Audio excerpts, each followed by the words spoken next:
காப்பியங்கள் அப்படின்னு சொன்னாலே நம்ம ஞாபகத்துக்கு வர்றது கடகடன்னு சிலப்பதிகாரம், மணிமேகலை, வளையாபதி, குண்டலகேசி, சீவக சிந்தாமணி அப்படின்னு சொல்லிடுவோம். ஆனால் சிலப்பதிகாரம் கண்ணகி கோவலன் கதை, மணிமேகலையின் கதை இதெல்லாம் நமக்கு தெரியும். ஆனால் வளையாபதி பற்றி ஒரு வார்த்தை சொல்லுங்களேன் அப்படின்னு சொன்னோன்னா அது அப்படின்னு யோசிப்போம்.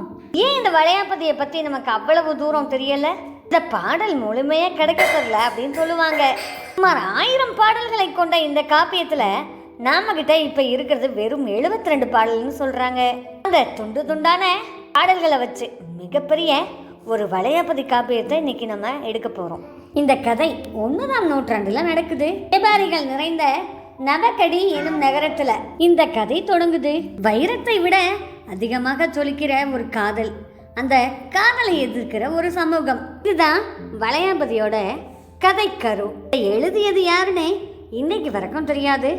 சமணர்கள் அப்படின்னு பொதுப்படையாக குறிப்பிடுவோம். சிலப்பதிகாரத்தில் வர்ற மாதிரியே இங்கேயும் ஒரு வணிகனுக்கு 2 மனைவிகள், சொத்து நிறைய சேர்த்து வச்சிருக்கால, இருக்க வேண்டியதுதான். இதில் ஒரு பெண் தன்னோட சொந்த குலத்தை சேர்ந்தவள், மற்றொரு பெண் வேறொரு குலத்தை சேர்ந்தவளாம். இந்த வைர வணிகன் வேறொரு குலத்து பெண்ணை சேர்ந்த பெண்ணை விரும்பி திருமணம் பண்ணிக்கிறான்.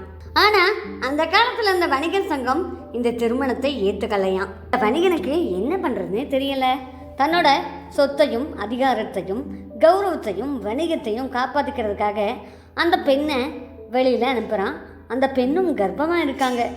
எவ்வளவு பெரிய கொடுமை தெரியுமா? வயிற்றில் ஒரு கருவை சுமந்து ஒரு பெண் தனியாக நிற்பதென்பது எவ்வளவு பெரிய கொடுமை என்று எல்லோருக்கும் தெரியும். ரொம்ப பாவம்ல. நாம நினச்சிக்கிட்டோம் இதெல்லாம் இப்போதான் நடக்குது அப்படின்னு. சிலப்பதிகார காலத்திலேயே இந்த வளையாபதி நமக்கு இன்னைக்கு வாழ்க்கையை எடுத்து சொல்லியிருக்கு. காதல் புனிதமானது தான். ஆனால் அந்த காதல் நம்மளை எவ்வளோ பாதுகாப்பாக பார்த்துக்குது. ஒருவேளை நாம் தேர்ந்தெடுத்த காதல் சரியாக இருந்தால் வாழ்க்கை சொர்க்கம். கொஞ்சம் பிசுறு தட்டிட்டாலும் மொத்த வாழ்க்கையும் போயிடுது. தனியாக விடப்பட்ட அந்த பெண் என்ன ஆனா?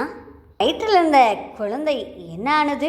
தப்பித்து பிழைத்தார்களா, இல்லை அந்த வைர வியாபாரியிடம் மன்றாடி ஜெயித்தார்களா என்பதையெல்லாம் அடுத்த பாட்டுல தெரிஞ்சுக்க போகிறோம். நம்ம வீடியோவுக்கு தொடர்ச்சியான ஆதரவு கொடுத்துட்டு இருக்கேன் அனைத்து தோழமைகளுக்குமே நன்றி. வளையாபதியை பற்றி இன்னும் நீங்கள் நிறையா தெரிஞ்சுக்கணுன்னா வீடியோவை இப்போ தான் முறையாக நம்ம சேனலில் பார்க்குறீங்கன்னா மறக்காமல் சேனலை சப்ஸ்கிரைப் பண்ணி உங்கள் ஆதரவை எங்களுக்கு கொடுங்க. ஆல் பெல் ஐகானை கிளிக் பண்ணிடுங்க. உங்களுக்கு மருத்துவம் வேண்டுமா, இலக்கியம் வேண்டுமா, இக்கால நிகழ்வுகள் வேண்டுமா, எல்லாமே பிளேலிஸ்ட்டில் இருக்குது, பார்த்து தெரிஞ்சுக்கோங்க.